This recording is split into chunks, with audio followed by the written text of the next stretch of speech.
ya casi no se ve y pasa como una rompehuesos, pero en los niños se comporta diferente, en ellos aparecen complicaciones a partir de 1 o 2 semanas hasta 6 semanas.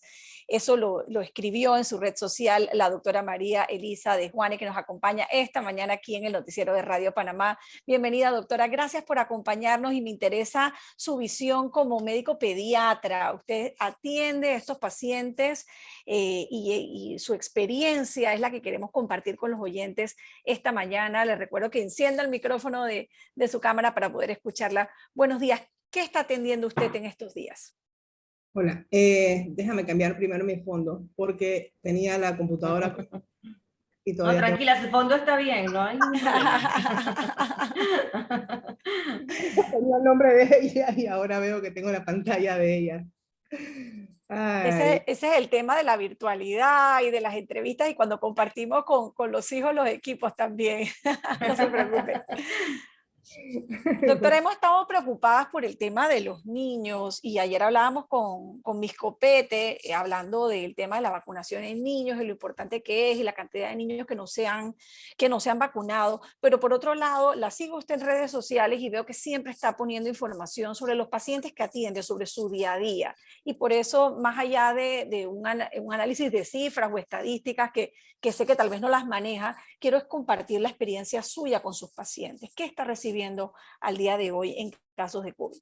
bueno, realmente estos 2 años, el primer año realmente casi hasta el final fue que empezamos a ver pacientes con COVID en pediatría. Eran más esporádicos, pero ya en el mes de diciembre del 2020 fue cuando experimentamos pues aquella primera ola donde sí hubo una buena cantidad de pacientes y básicamente casi todos pues se comportaban con cuadros febriles, muy pocos pacientes hospitalizados, pero con una buena evolución. Durante el año los casos prácticamente fueron desapareciendo y eran 1 o 2 al mes tal vez, pero ya a partir del mes de diciembre sí se sintió el impacto, lo que yo llamaría que este fue el COVID de los niños, la gran cantidad de niños que debutaron, de hecho, muchos casos, aparecía el primer caso cuando el niño presentaba fiebre, presentaba dolor de cabeza o cuadros gastrointestinales. Entonces sí, la cantidad de casos se disparó en la población pediátrica de manera consistente en lo que uno veía en otros países, en la data de otros países, uno veía pues que el caso de niños aumentaba y los casos de niños hospitalizados también aumentaba y uno pues conversaba con los colegas, vimos las estadísticas que presentó el Hospital del Niño donde hubo 90 pacientes hospitalizados y 3 fallecieron en el mes de enero, comparado con el 2021 que hubo 3 niños que fallecieron en todo el 2021. Entonces eso es algo que pues nos debe llamar la atención. Entonces con los niños, pues sí, esta semana, sobre todo la sentí esta semana que puedo decir que es donde está el pico ya después de las 2 semanas de la mayor cantidad de casos, que las consultas de los padres eran por dolor de cabeza, persistente, los niños presentaban insomnio, y lo que más me ha llamado la atención es la aparición nuevamente de fiebre en aquellos niños que tuvieron COVID hace más o menos 10, 12 días, nuevamente están con fiebre, convulsiones, algunos niños están convulsionando por fiebre también. Sí, son niños que son vulnerables o susceptibles a presentar convulsiones y pueden convulsionar. Entonces empiezan a aparecer síntomas. Nerviosismo, irritabilidad, falta de concentración y tenemos que explorar en la población pediátrica la aparición de los síntomas que se describen en la literatura. En aquellos, sobre todo aquellos que son asociados a neurodesarrollo. Muchos de estos niños están en una etapa vulnerable de su desarrollo y vamos a encontrar una serie de síntomas más adelante. ¿Qué es lo que se describe? O sea, los niños van a tener dificultad de memoria, dificultad inclusive de aprendizaje, van a tener algún tipo de retraso en el desarrollo, en las habilidades. Y si ya los adultos cuando describen esa confusión mental, los que han pasado COVID, se describen que están confundidos, que se les olvidan las cosas, hay personas que presentan una afasia nominal, que es cuando tú tienes la palabra en la punta de la lengua, o sea, vas a pedirte el café y le dices a la persona, dame y te quedas ahí. En blanco. Ajá. y no puedes decir la palabra tasa. Eso es algo que pasa mucho en pacientes con COVID. Y lo he visto en ellos. Entonces también puede pasar en los niños. Importante también la miocarditis, que tanto hablamos de ella. Se habla más o menos que el 60% de los adultos pudo haber presentado miocarditis durante el COVID. En los niños que tuvieron síntomas moderados a severos, sí es importante considerar una evaluación por cardiología, una evaluación más profunda, para descartar si ellos también presentaron algún tipo de afección a miocárdica, porque sí puede haber algún tipo de inflamación. Entonces, estos niños, si presentaron cansancio, dolor de pecho, dolor al respirar, sensación de palpitaciones o latidos irregulares, sí deben tener una evaluación por cardiología para descartar. Y sobre todo aquellos niños que practican deporte deben tener una evaluación posterior. Y de hecho es más o menos lo que vamos manejando a los pacientes por COVID de la clínica. Pues vamos investigando los síntomas, vemos qué síntomas han persistido y todos aquellos niños que persisten con los síntomas, sí se les hace una evaluación tanto por neumología como por cardiología para completar estudios, porque hay algunos que pueden presentar síntomas persistentes hasta unos 6 meses. Doctora De Juane, buenos días. Yo quería preguntarle, ¿esto tiene que ver con el COVID prolongado? Porque ayer hablábamos con el doctor Paul Gallardo, el director del médico del Hospital del Niño, y nos hablaba de esa preocupación que él tiene por casos de COVID prolongado, que muchos padres incluso lo están viviendo en sus casas, no saben de qué es. Dicen, ah, no, ya él siguió con sus síntomas, no importa. O sea, ¿cuáles pueden ser realmente las consecuencias de no atender esos síntomas que usted nos está mencionando? No solamente a nivel cognitivo, sino también a nivel físico. ¿Cuáles son las consecuencias si un padre de familia que nos puede estar escuchando en este momento, que tiene un niño en casa, que ya pasó COVID o un adolescente, dice, ah, no, eso es normal que ya se sienta así? ¿Puede haber una consecuencia, una secuela severa?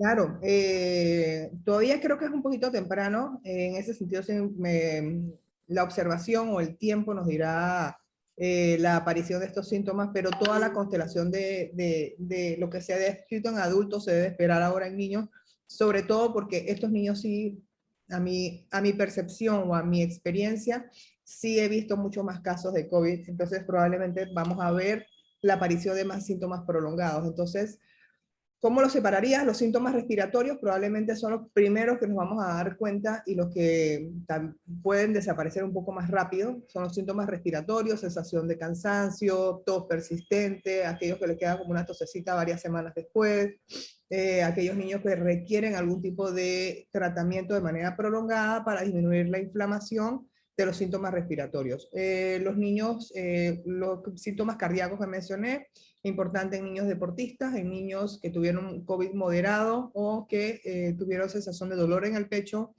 palpitaciones o falta de aire. Esos niños sí se debe observar y completar estudios. La parte de neurodesarrollo, muchas infecciones virales pueden producir alteraciones de neurodesarrollo en niños muy pequeños y el COVID, por supuesto, no creo que vaya a escapar de esa definición. Entonces, en ese sentido, los pediatras debemos estar observando signos de regresión de los niños que habían logrado ciertos hitos que pueden que echen para atrás o niños que no están avanzados en el orden que deben ir. Muchos niños te pueden presentar dolor de cabeza, dolor de cabeza que no presentaban antes, pueden estar aquejando sobre aquellos que tuvieron dolor de cabeza durante el COVID y ese dolor de cabeza persiste.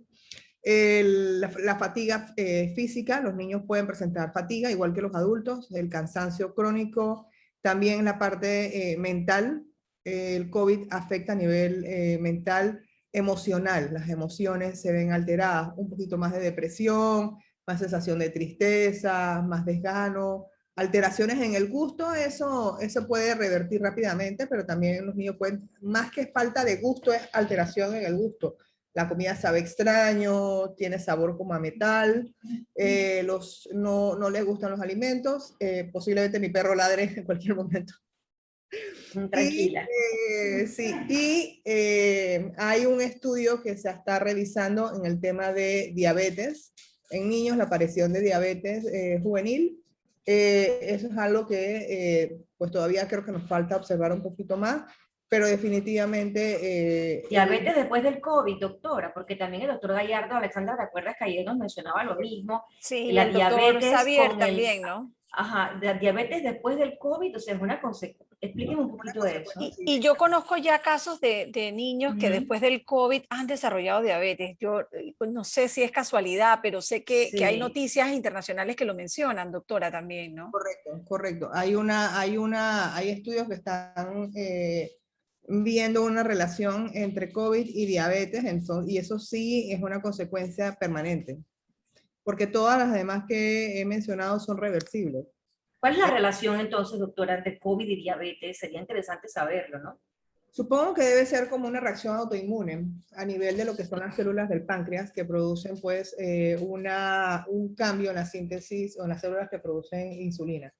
Básicamente eso debe ser. Es una reacción autoinmune como muchas, porque es una reacción, el COVID produce una reacción inflamatoria sistémica, no produce solamente una infección a nivel respiratorio o produce una infección a nivel pulmonar, produce un síndrome inflamatorio. Entonces, ese síndrome inflamatorio en aquellos pacientes que pueden ser más susceptibles, por ejemplo, a diabetes o a otras enfermedades, sí le pueden producir un cambio de manera permanente. Explicándolo de una manera sencilla, o sea, Ujú. Ujú. probablemente me falta mucha más información, pero creo que es la manera más sencilla que lo puedo explicar.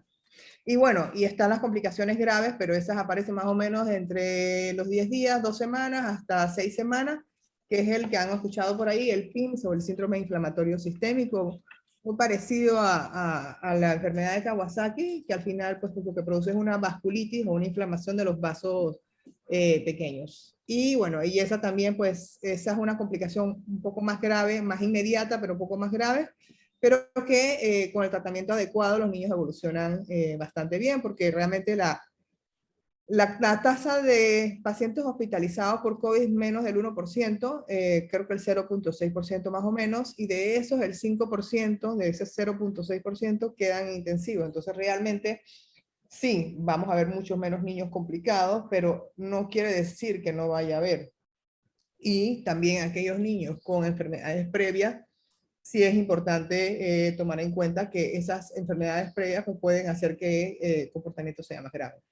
Doctora, a mí me parece muy atinado y de verdad esta entrevista y estos consejos que usted está dando, porque ayer hablando con el director del Hospital del Niño nos decía que solo en enero recibieron 483 niños en el Hospital del Niño y que en el año 2021 habían recibido en todo el año 427 niños, o sea, en un mes más que lo que en todo un año, lo que quiere decir que, como usted dijo al inicio de la entrevista, esta variante del Omicron es el COVID de los niños.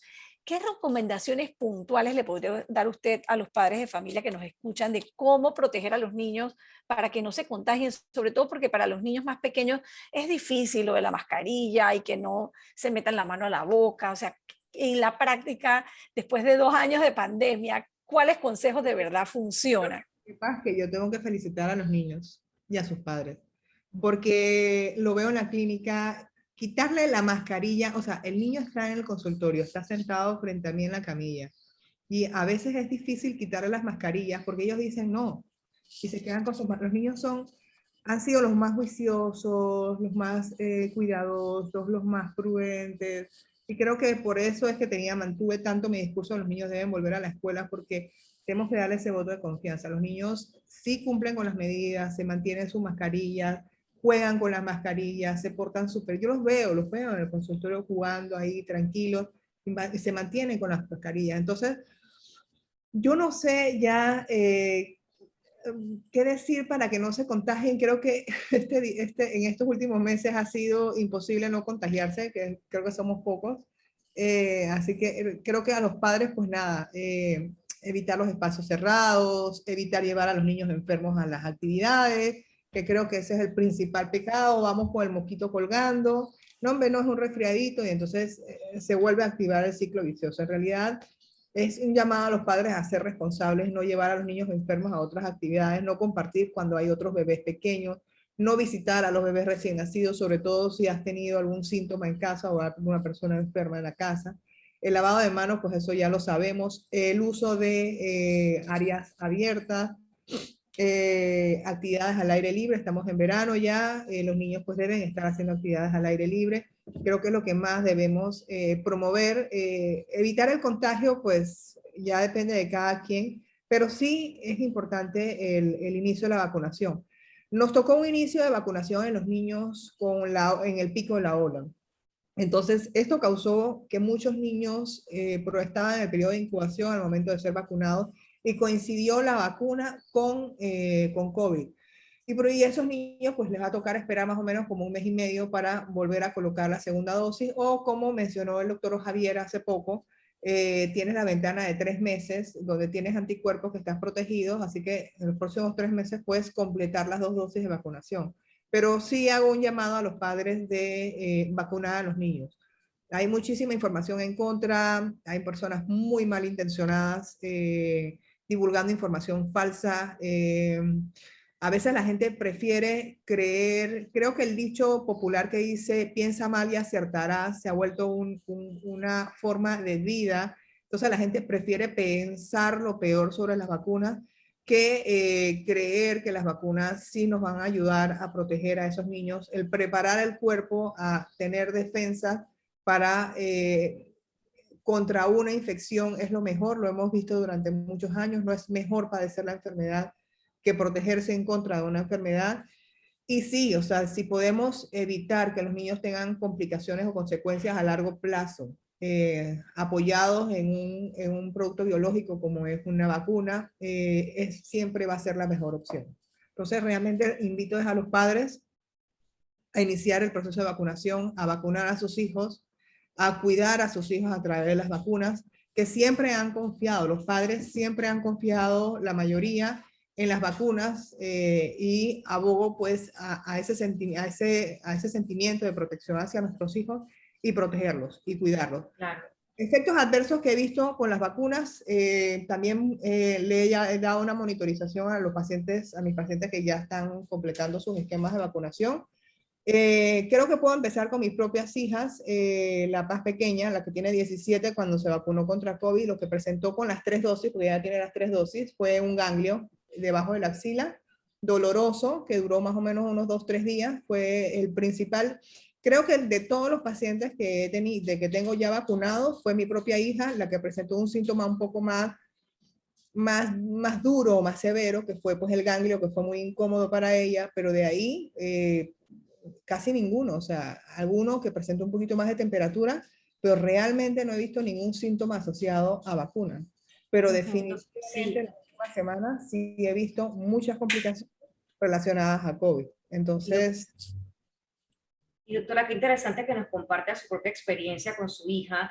Y yo conozco todavía, ya para terminar, Alexandra, yo conozco todavía hogares, familias donde nadie está vacunado. Es decir, ni papá, ni el padrastro, ni el hijo, el adolescente, no hay nadie vacunado y seguirán así. Lo irónico, doctora de Juan, es que sí vacunaron a sus hijos cuando estaban bebés, cuando estaban chiquitos, pero ahora están en la encrucijada de no querer vacunar a sus hijos ni vacunarse ellos, ¿no? Todavía hay familias así. Esto es una epidemia de malinformación. Y de hecho, incluso, o sea, yéndome un poquito más allá del tema pediátrico, con el tema de si la segunda o la tercera vacuna, que también crea dudas, si vale la pena o no ponerse la tercera duda, que también nos coincidió la tercera dosis con el inicio de la ola, pero honestamente, cuando yo converso con las personas en el día a día, de quienes tienen 3 dosis a quienes tuvieron 2 dosis, he visto una notable diferencia en la evolución de los síntomas. Quienes les ha dado un poco más duro, quienes han tenido un poquito más de complicaciones, quienes han quedado con un poquito más de secuelas, versus quienes han tenido 3 dosis. No todos, hay gente que sí le ha dado muy duro, pero la mayoría con 3 dosis, más allá de un resfriado o una rompehuesos o un malestar, más allá de un dolor de garganta bastante importante, les ha ido bien. Entonces sí, las vacunas sí importan, las 3 dosis sí importan. Entonces creo que son los dos principales mensajes: vacunen a sus hijos y aplíquense la dosis de refuerzo, porque definitivamente eso hizo toda la diferencia en esta ocasión. Bueno, yo creo que nos vamos a quedar con esa recomendación final, doctora María Elisa de Juan, y le agradecemos estar esta mañana aquí en Radio Panamá, y seguramente la vamos a comprometer para que regrese aquí, porque me ha gustado mucho su explicación. Creo que ha sido muy clara y muy docente, y eso es lo que buscamos en este espacio también. Muchas gracias por la invitación. Gracias, doctora. Bueno, no hubo perros ladrando. No, quedó todo muy bien. Buenos Gracias, días doctora. para la mascota también. Son Hasta las luego, doctora. 8:03 de la mañana. Vamos a una breve pausa y al regresar vamos a hablar de otra pandemia, la pandemia de la obesidad.